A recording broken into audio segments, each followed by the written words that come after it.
Hey YouTube, Common Collector here, and today I'm coming at you with my first ever Nordic deck profile. Now, I've ran this deck ever since the deck came out with the Storm of Ragnarok set. I ended up buying a whole bunch of boosters of this set when it first came out, back when I was in high school, and I figured that I would finally do a deck profile on this. I got asked a while ago to do a deck profile on it, and up until now, I never really felt very confident in the deck just because it is such a weird kind of deck to run. But now I'm feeling a little bit more confident, and I've tried to sort of give this a newer vibe than other deck profiles that I've been looking at. So I figured that a lot of Nordic decks are ran the same way, that I want to sort of change things up. But starting off here, pretty standard, running 3 of the Vanitas. Now this is just your generic tuner monster for the deck. So what you do is when this card is on the field, you can send another monster, another Nordic monster from the deck to the graveyard, and this card becomes that card's level until the end of the turn. So unfortunately, you can't do this. You can't do this with like guild facts to just pitch him to the graveyard. A lot of people think you can, but since these are both level 4, you can't just send this since its level never changes. But basically, yeah, this card can be substituted for any of your Nordic tuner plays and whatnot, and it's one of your Nordic Ascendant cards that you need in the graveyard to add protection to your Odin. Then going on, 2 of the guild facts of the Nordic Beast. Just going to go on with the tuners here. His effect, I'm really hoping, could maybe come up now that Master Rule 5 is in effect. His effect is that if your opponent controls a synchro monster and you control no other monsters, you can special summon this to the field. So it would be really nice if we can start getting that effect off more. And if I really do start seeing that coming into play, I would maybe even bump this up to 3 in the deck. Then going on, 2 of the Valkyrie of the Nordic Ascendant. This is just another good card to get in the graveyard in order to protect your Odin. And then also, doesn't come up that often, but when this card is on the field, if it's the only monster that you control and your opponent controls a monster, then you're able to special summon 2 Einhar tokens, I believe they're called, by sending 2 Nordic monsters from your hand. So it doesn't really come up that often, but it's a level 2, so it's kind of versatile for the deck. You can sort of do a little level manipulation with your Vanitas and whatnot. So I like keeping that at 2 in the deck. And it's a light, and I'll show you guys later why we're running a lot of lights and darks. There is a little bit of a chaos engine in this deck to sort of make this a little bit more unique. Maybe it's not super unique, but again, going on with darks. Now into like the regular effect monsters, the non-tuners. We have Alvis of the Nordic Alfar. This was a really great addition to the deck. I think the deck could still use, obviously, a lot more support, but this is the right direction that we needed. So basically what this card does is that if it's banished by the effect of a link monster, a Nordic link monster, basically what you're trying to do is you banish this off the effect of the link monster, and then you can special summon one of the monsters from that effect, and then with this card's effect, you send 1 monster from the field to the graveyard, and then 2 from the deck to the graveyard in order to get off a synchro summon. And then also, if this card is in the graveyard, you're able to banish it if one of your, I believe it's a banishing effect. Yeah, you can banish this card from the graveyard if one of your Aesir monsters goes to the graveyard, and then you can special summon 1 monster from the extra deck, one of the Aesirs with a different name. So if your Odin ends up going to the graveyard, even if you're able to bring him back during the end phase of the turn, you can still bring out a Thor or a Loki, depending on how the board is looking, and that's just a really nice ability. So definitely a great card that they added to the deck once. I believe this came out in Soul Fusion, and that was just a really great addition.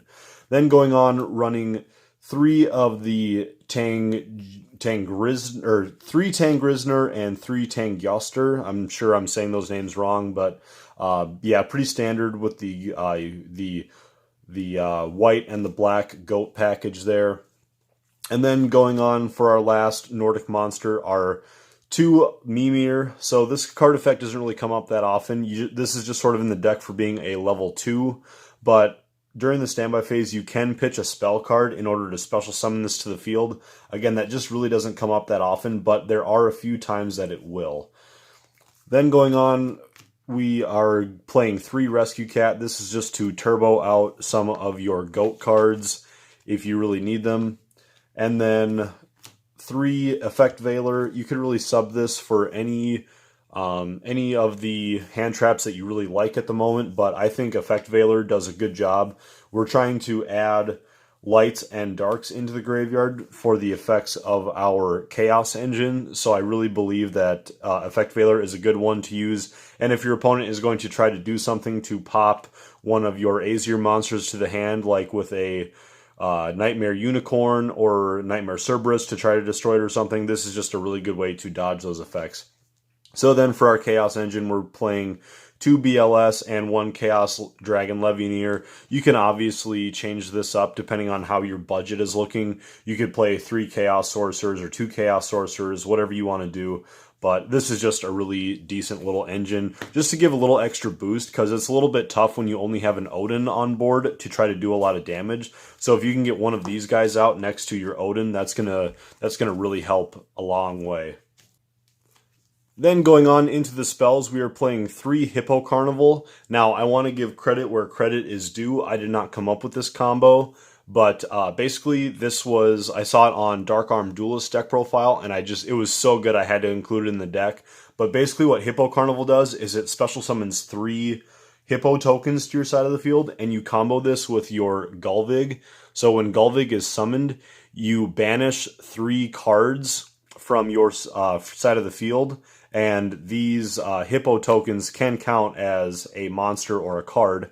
And then basically what you do is you summon this, and you can banish, you have to chain the Hippo Carnival, because when this card is on the field, you are not able to special summon except for Azir monsters for the rest of the turn. And then when this card is activated, you can't special summon monsters from the extra deck while a Hippo token is on the field. So basically what you do is you summon this, chain your Hippo Carnival, you get your 3 tokens to the field, and then you just banish the 3 tokens, and then you're able to get 3 free Nordic monsters from the deck onto the field, and it's just really, really sweet. So then by the time this card, all of the tokens are gone, so you're not restricted from the extra deck clause, and then since this was in a chain and it resolves backwards, you're not held by the constraints that you can only summon Azir monsters with this effect. So really simple way just to get 3 easy monsters to the field. That way you don't need to rely on having like 4 Nordics, because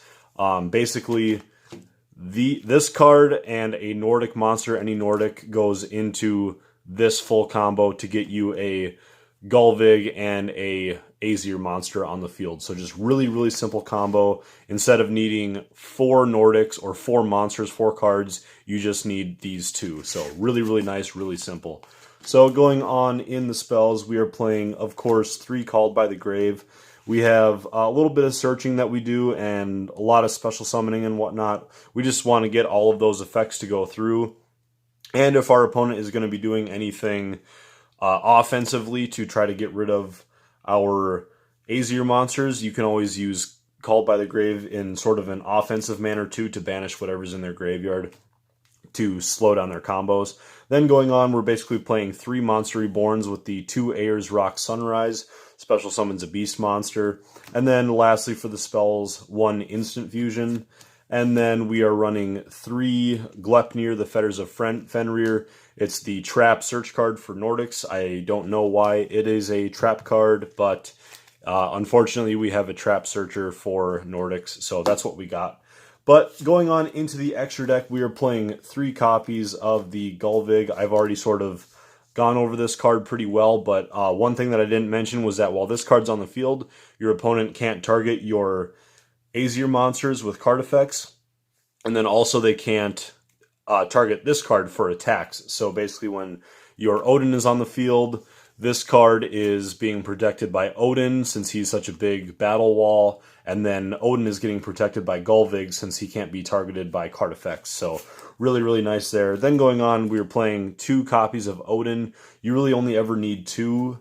So the extra deck is actually a little more tight than one would think, or at least than I thought when I really started editing this deck. But then you want to go on and play at least 2 copies of Thor. So basically what these cards do, Odin, his effect is that you can activate it during the main phase, and then he's unaffected by the effects of spell or trap cards until the end of the turn. And then also, if he gets destroyed by battle or card effect, you can special summon him back to the field by banishing one of your Nordic Ascendant tuners that are in the graveyard. And then also you're able to draw one card. So very nice combo there. It's really nice to get that draw power. And then with Thor, when he's brought back to the graveyard by banishing a Nordic Beast tuner, you're able to inflict 800 damage. And then, so his 800 damage, really not that great. I'd rather have the draw power off from Odin, but his effect is maybe better. Basically, he's like a Dark Ruler no more. Once per turn, you can activate his effect to negate the effects of all of your opponent's face-up monsters on the field. So really, really nice. Then going on, we're playing the one copy of Loki. He's really not that great. He's just for like trap disruption during the battle phase and whatnot, but he does have his moments. He's really easy to cheese out with your the card from Soul Fusion, the Alvis of the Nordic Alfar. So when one of these guys goes to the graveyard, you just banish the Alvis from the graveyard, and then you're able to get him out for free. Since we're not really playing any of the Nordic Alfar tuners, which are required for summoning him.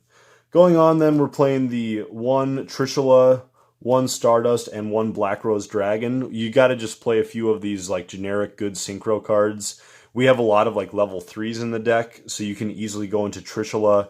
Stardust Dragon is super easy to pull off if you have stuff like a Gulvig and your Alvis and whatnot. So very simple combos to do there. Then going on into the fusions, we're playing for our instant fusion targets, just because these guys have really good variable levels. We're playing one Fusionist, one Thousand Eyes, and a Mud Dragon of the Swamp.